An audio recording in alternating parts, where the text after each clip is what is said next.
Hi all, this is Arjun from Appagent Solutions. In this video, we are going to see how to add a web icon to our custom module. Okay, so let's go back to the code, and here I need to create a new directory where we are going to add our customized picture for the icon. Okay, and the icon should be in the format PNG. Okay.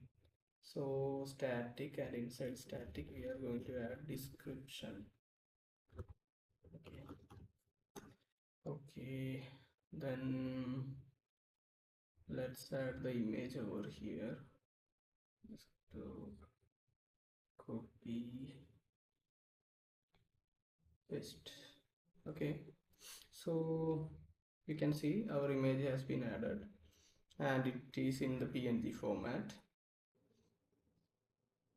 And now what we are going to do is we need to add a web icon inside here.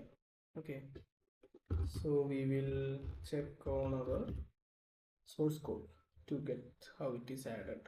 So you can see here it is added menu item, the name, ID and the groups. After that they are adding the web icon. So we are going to copy that and paste it over here. Okay, so remember when you add the web icon, it should be in the parent menu. Okay, where it should be seen over here. Okay, so here we need to give the module name, then the path to the image. So let's see the module name.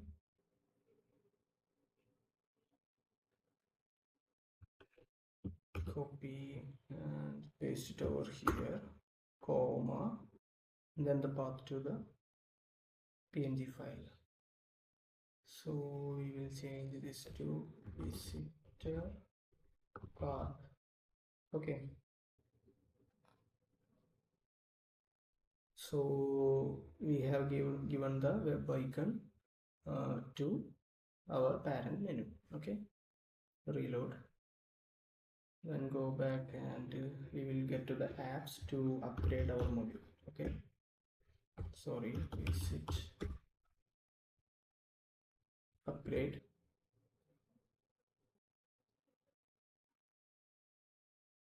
It is the module is upgrading. So here you can see the changes has been successfully added to our module, and we now have a icon for our custom module. Okay, so if you have any doubts or anything, you can contact us. We will have the details in the description, and for more Odoo videos you can subscribe to the channel. Okay, thanks once again. See you. Good day.